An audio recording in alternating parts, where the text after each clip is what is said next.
เช้าวันนี้วันดีวันใหม่ท้องฟ้าครึมๆมีน้องเหมียวน้องไก่รอหลวงปู่อยู่นี่ใครมาแพนด้าหนวดมาก่อนละแพนด้าหนวดซับทวีก็ไก่รอหลวงปู่อยู่ตรงนี้กันเนาะปู่อยู่ตรงนี้กันหลวงปู่มาช้านิดนึงไปแวะเก็บผักมาให้น้องกระต่ายด้วยก็ไก่รอหลวงปู่เดี๋ยวนะลูกนะหมอเหมียวก็รอเหมือนกันครับหมอเหมียวก็ต้องรอเหมือนกันเพราะเพิ่งกลับมาลูกกลับมาเนอะฝนฟ้าดูมันจะตกคึมๆเอาใบไม้ก็ร่วงเยอะแยะเต็มไปหมดเลยซับทวีรอกันนะ ปู่เอานี่เข้าข้างในก่อนแล้วเด้อน่าได้มาหามาหลายอย่าง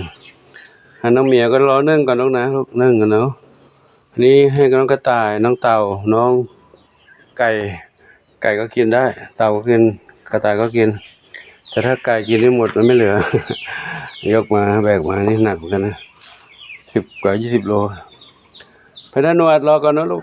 กับข้าวหนูกำลังนึ่งอยู่ตรงนั้นนะซื้อเนื้อไก่มานึ่งกับข้าวให้เขากิน คุกข้าวอันนี้ให้กระต่ายลงเลยเดี๋ยวแป๊บนึงแล้วนะกระต่ายน้อยเกณฑ์อาหารการทำไมลูกจะหาช่องทางออกเหรอไม่ให้ออกไปไหนเราอยู่ในนี้เด้ออยู่ในนี้น้องเหมียวรอปูแป๊บนึงเลยอาหารกระต่ายกันกระต่ายน้อยอยู่ตรงนี้กระต่ายน้อยอยู่ตรงนี้น่าจะหาทางออกไปละหาทางออกแล้วลูกอยู่ในนี้ได้แยกกันอยู่คนละบ้านนะลูกนะข้างในนี้อีกบ้านหนึ่งบ้านนี้แม่ลูกอ่อนลูกน้อยเด็กน้อยเด็กน้อยเล่นกันตรงนั้นจุกจิก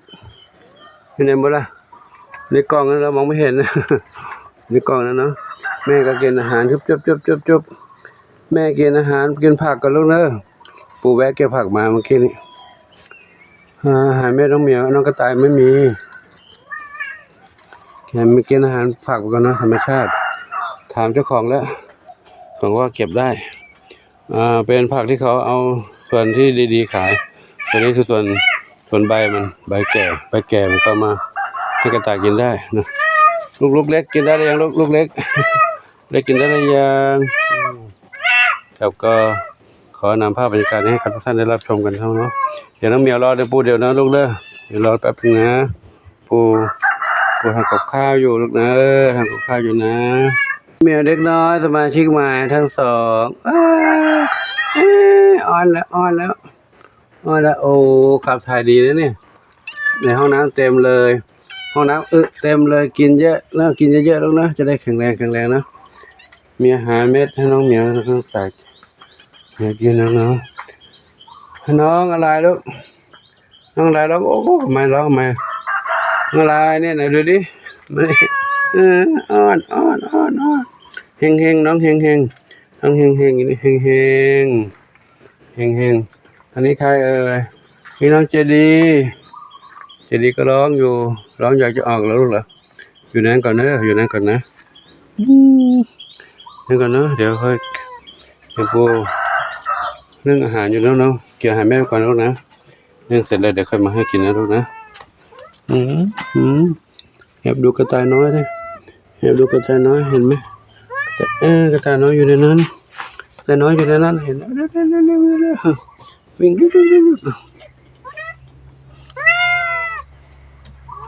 กระต่ายน้อยนี่อีก2 ตายนอนอยู่ตรงนี้กัน2 ตายมองในกล้องดูเหมือนตัวใหญ่นะจริงๆตัวเล็กนิดเดียวนะเท่าเล็กกว่าฝ่ามืออ้าวทำไมร้องจังล่ะเจดีร้องอยากเขาเรียกอะไรติดสัตว์จะร้องครวญครางอย่างเงี้ยว้าดูกระต่ายน้อยมาเลยตัวเล็กๆอยู่นั่น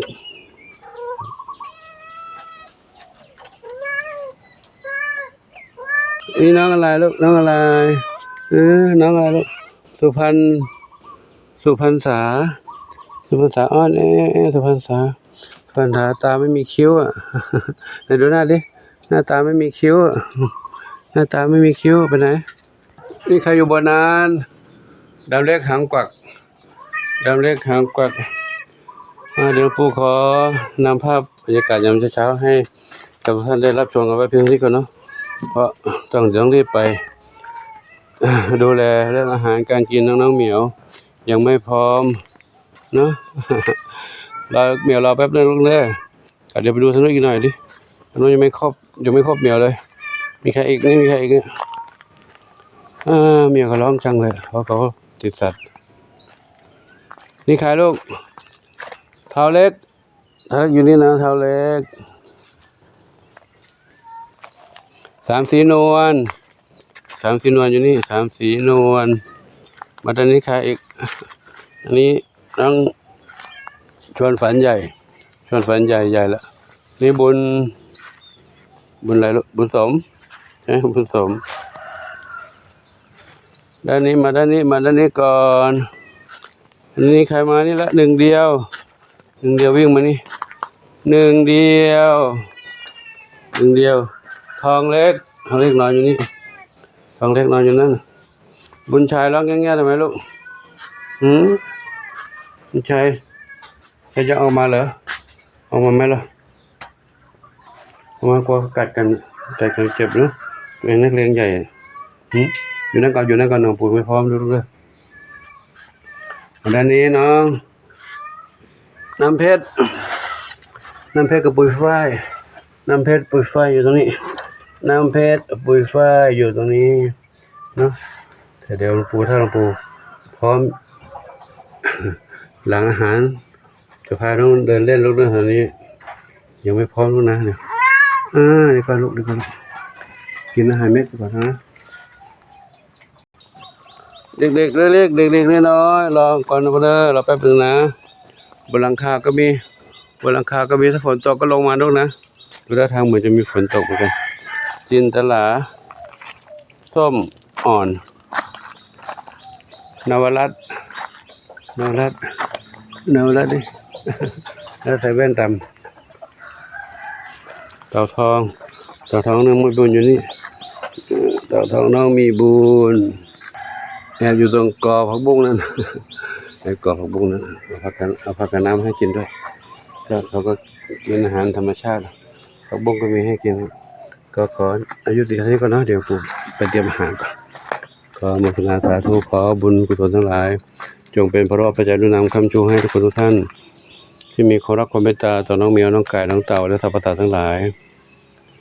จงพบความสุขความเจริญมีความสุขกายสุขใจปรารถนาสิ่งใดขอได้ทุกความมุ่งมั่นปรารถนาทั่วกันทุกคนทุกท่านเถิดสาธุอายุวโนสุขังพระลัง